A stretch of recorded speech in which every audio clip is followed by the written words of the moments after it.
Hello, I'm Robert, voluntary fact check and helping you if you're scared.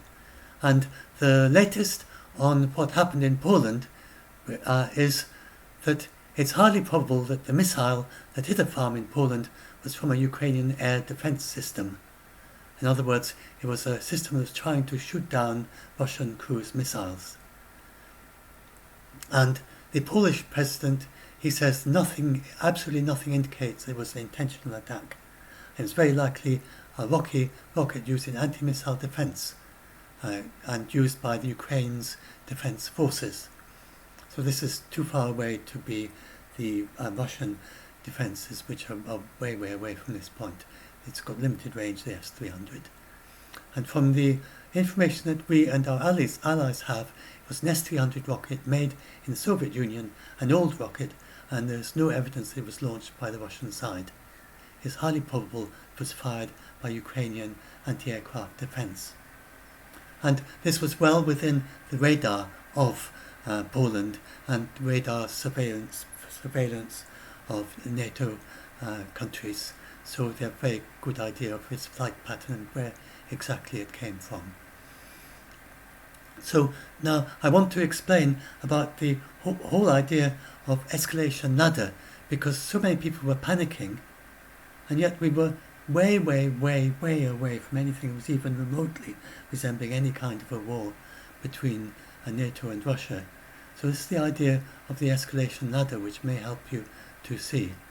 So it's the idea is that that's Article 4. You can see that's in white. So that's right at the beginning.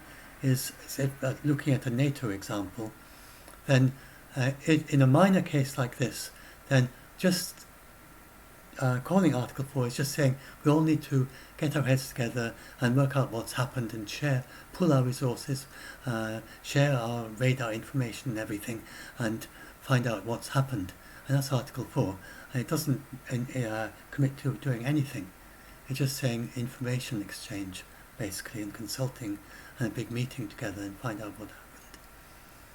And this one looks to be just going to go up there and then come down again. And there will be consequences. There will be, they're making the case that the only reason it got into Poland was because of Russia attacking, and this big wave of attacks on Ukrainian infrastructure. But it's not going to go up, escalate up. It's a very low level thing as these things go. And then if you look at Article 5, so people sometimes think that Article 5 is a declaration of war, and it is not. Article 5 is still numerous steps away from anything that would resemble a war or a world war. If a country declares Article 5, all it's saying is basically an SOS, someone has tried to attack me. And that's basically Article 5. And then how the countries respond is up to them. There's nothing automatic about it. There's no commitment to anything particular. It's just saying that one country needs help, then the others will all go and help them. And their help would be defensive. So suppose, and this is not likely to happen, indeed, Russia is not able to escalate. And so I'll talk a bit about that. But just suppose that Russia had the ability to escalate and decided to try to attack Lithuania. There's no way it could. Just for an example, it's nothing to do with the present case. Then, and so it fired a few missiles across the border into Lithuania, and it amassed a strike force that seemed to be heading for Lithuania. That was sort of marching across the countryside towards Lithuania with tanks and things. And then Lithuania would then activate Article 5. And so then the NATO would then, it's got 300,000 soldiers that they can send to Lithuania's help, and this is a combined defence force, rapid response force, and each country contributes a few soldiers, and some contribute more, some contribute less. The total is 300,000. So Lithuania could ask for any number up to 300,000, depending on what its requirements are. And so the Russian forces, they're firing missiles.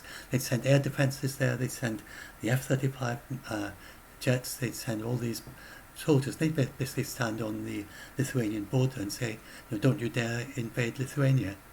So that's reactivating Article 5. As you see, that's not a war. That's not a war. And even if someone was killed in Lithuania, even if some troops were killed in Lithuania, they would just be standing there saying, "Don't you dare do that again," and then just standing on the border of Lithuania, and they wouldn't. It's not retaliatory. Article 5 is not retaliatory. It's defensive. It doesn't commit anyone to attack anyone. It just commits them to defend whichever country is being attacked. And then, so the Rapid Defence Force would do that to stop what's going on, to create space, so that then NATO countries would then consult together and decide what they want to do. And it's hard to imagine any situation where they would decide, well, we're going to attack Russia. They might decide in some situation limited strike against some target in Russia. If Russia had launched a missile against Lithuania, say, they might say, well, we've got to strike the system that launched that missile. And so there might be some limited minor escalation. It'll all be very carefully calibrated, because nobody wants a world war for the same reason you don't want it, and Russia doesn't want it, I don't want it, nobody wants it. So I'm just going to give a couple of examples of escalation to see how this happened, how this happens in actual practice, because we have had escalation between nuclear powers. First of all, this is Thomas Tyner, and he is an artillery expert for the Italian Alpini Group, mountain infantry. So he is an insider. He knows secret NATO information. He would have had access to lots of secret information as the artillery expert for NATO strike force.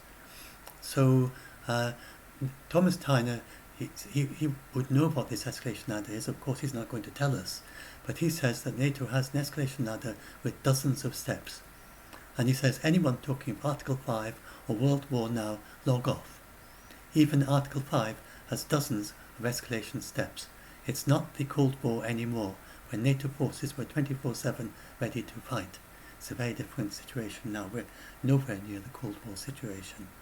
And I've talked before about how the United States has never changed its nuclear defense posture since before the war started, before the invasion. It was just bluffs, and they are able to see right through the bluffs. They've got excellent intelligence, and they've seen no preparation for Russia to use nukes, and they've never raised their defense posture. It's probably DEFCON 5, which is the lowest. I can't even see. It's totally secret. The people who know won't disclose, but it's hard to see any reason why it would be DEFCON 4 even raised slightly, because there's nothing that Russia is doing that indicates any preparation for using nukes. So we are not in a Cold War situation at all, not even remotely. As he said, it's not the Cold War anymore. This is someone who knows very much about NATO. It's nothing like that. And so now here's an example of immediate de-escalation. And so this was during the war in Syria against ISIS, and then various other things going on. And one Russian jet, Turkey claimed that it flew over the border from Syria into Turkey, and it was just for a short time, and Turkey shot it down. Russia claims that it never went over the Turkish border, but Turkey shot it down. Russia it hardly said anything. It didn't really say much at all. It just basically went in a diplomatic terminology, just whatever, and didn't even say much. Very, very little even conversation from Russia's side. So that was up one step with Turkey, and then immediate de-escalation by Russia. They just don't want to make a thing of it at all. So that's immediate de-escalation. And now here's a more complicated situation where it went several rungs up the ladder, but nowhere near a war, not even remotely near a war. So this was between India and Pakistan. So Turkey was in NATO, is in NATO. So that, with Turkey shooting down a Russian jet, that was, I forgot to say, that was NATO, two nuclear powers, Turkey and Russia, and Turkey a nuclear power shot down. So these are examples of escalation between nuclear powers, minor escalations. This is another example. And India and Pakistan, they're not at war with each other, but they have many minor military conflicts. So not a war, just a minor conflicts. And this was the most serious that's been for quite a while. Some Pakistani militants killed 30 Indian paramilitary soldiers. So that was like the first rung. And then India responded with airstrikes on a training camp in Pakistan. Pakistan then responded with airstrikes on Kashmir, which is in India. And so we're going up. So that's like the next rung up. Then India and Pakistan fighter jets then were both in the air. They've both been doing these airstrikes, and they had a big kind of aerial combat. And then Pakistan, during that fight, shot down 2 Indian jets and captured an Indian pilot. So that was all going up, but just minor steps going up the escalation ladder. At that point, they both sort of stopped, and of course neither side wants a big war. So they both then started talks, and then 2 days later, Pakistan releases the pilot, and so they both de-escalated. It went all the way back down. So even at 5, even after shooting down 2 Indian jets and capturing an Indian pilot, this is nowhere near a war between the two, numerous steps away from escalating up to an actual war. And so people often give the example of World War I, where a minor event led to a world war. That was because both sides wanted to escalate.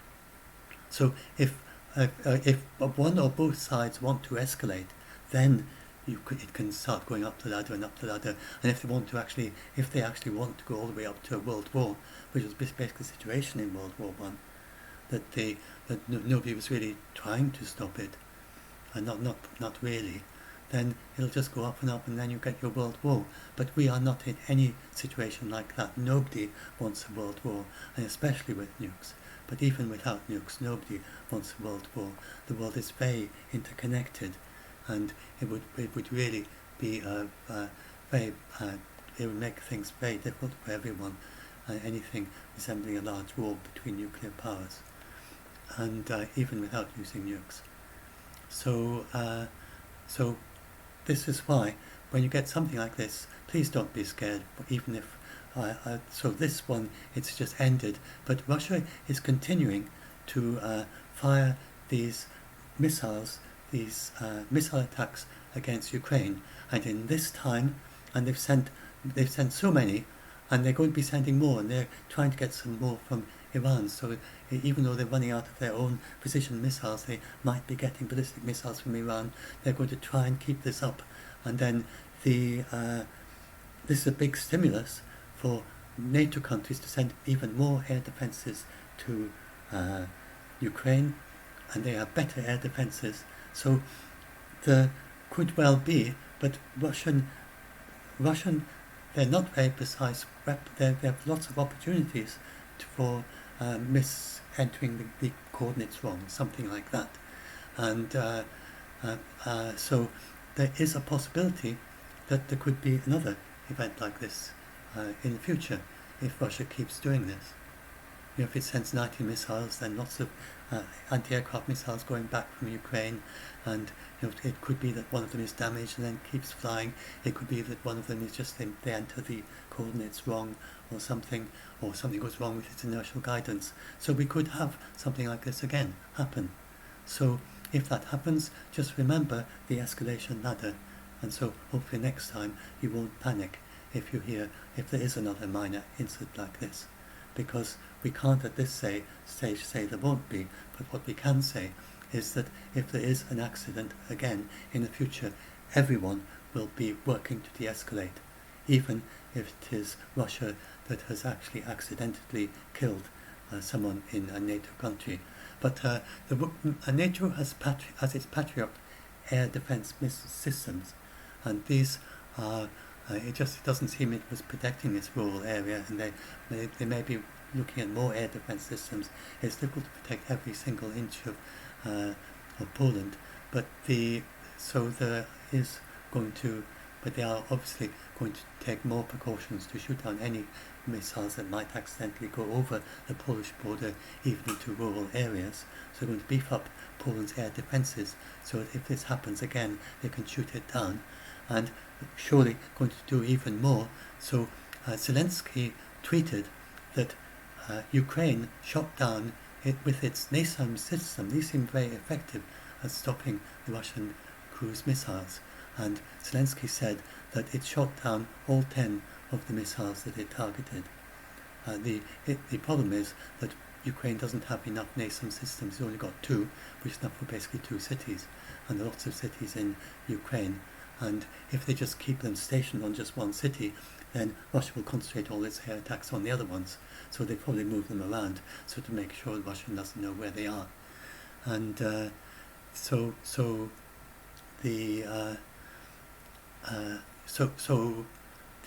at the moment Ukraine can't protect all its cities with NASAMS.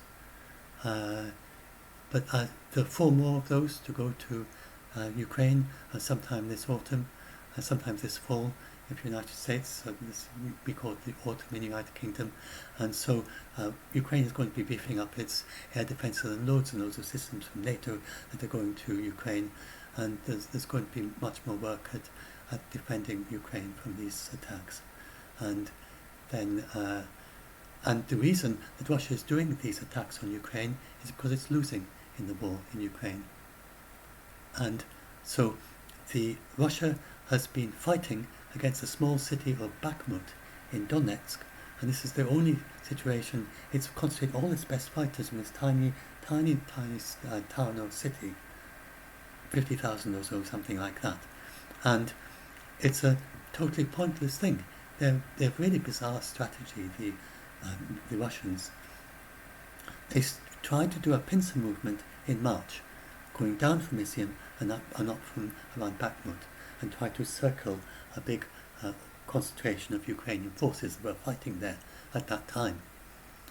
And since then, Ukraine now has captured Izium, and it's just got the entire area that was supposed to be the top of this encircling movement, encircling pincer movement.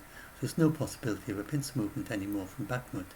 But just this seems to be the reason why Russia is still fighting away at Bakhmut, because they decided in March, we're going to take Bakhmut, and they just keep battling away at it ever since, even though it's totally lost any point. It's not got any strategic significance anymore.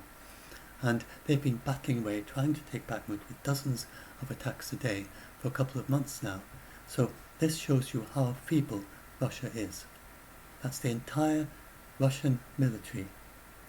All its military capabilities, all its air defense capabilities to protect, all its fighter jets, everything, all trying to take a small city of about 50,000 in peacetime, and they're failing. So Russia is nowhere near the big power that people used to think it was before the war started. And they're losing all over the battlefield. Just right now, they've nearly lost Svatovi, which is a big logistics hub in Luhansk, and with that gone, then they won't be able to supply logistics to the border between Luhansk and Kharkiv Oblast. They've just lost Kherson, it's not been liberated by Ukraine, and Ukraine is not likely to stop at Kherson, and there was a rumour that they've already crossed to the far side of the Dnieper River. This seems to be incorrect, but they have, or at least they've not confirmed it, but they have forced Russia to move back away from the Dnieper River, 15 kilometers back from it, because so it's a kind of grey zone area between the two. They've got the higher ground. So Ukraine is not going to stop, and Russia is losing, and Russia knows it's losing, and the only reason it's doing these big attacks on infrastructure because nothing else is working. That's not going to work either, but it's just basically what they're trying. And there's no risk of nukes. Indeed, Russia has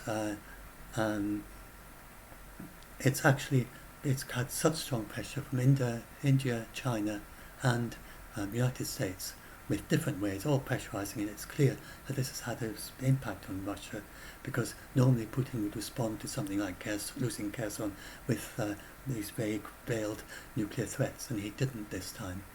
And he hasn't done any of them since early November.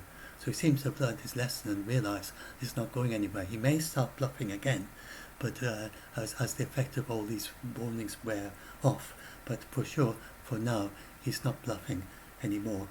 But he's not saying anything anymore, so he stopped his bluffs. And so the situation there is very much lowering of the tone of conversation as regards nukes. He's just not talking like that. And the Russians have also clarified the Russian nuclear defense doctrine. So the Russian defense industry was in a very difficult situation after after Putin declared that Kherson, Zaporizhia, Donetsk and Luhansk were all annexed and said they're all part of Russia.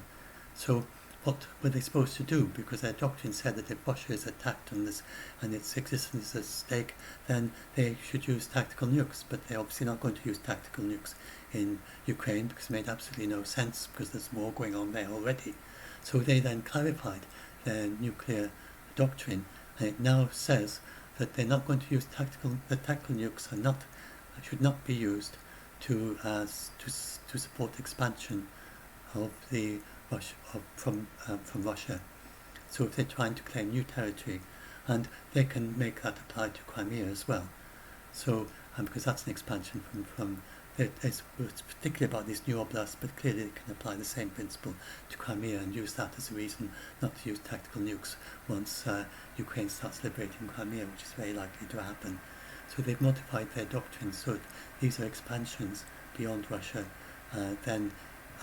But if Russia annexes a region, but it's seen as an expansion beyond Russia, then they're not required to use nukes to defend these regions. So that's the new Russian doctrine. And so Russia is very much de-escalating the whole thing as the nuclear rhetoric and changing the way they're talking about it. So anyway, so hopefully this helps you all to be a bit less scared about all this, and it maybe inoculate you a little bit to, if we get another one of these in the future, to not panic like the way some of you did with this one, and just ignore the clickbait news, because they're clickbait, and their aim is to try and attract your eyes and to get you to read their stories. And there's never been any risk of it going all the way up to that. It's not going to happen because nobody wants it. It's not like World War One. Nobody wants to go up to that. And so if we go up to that, this is the only NATO. It just went up one and went down, and this is far more. It's not even likely to go up a couple of rungs. It's not even that's not very likely. If there's anything in the future between Russia and NATO, they just very, very much do not want to get involved in a fight with each other from either side. Neither side wants to do that.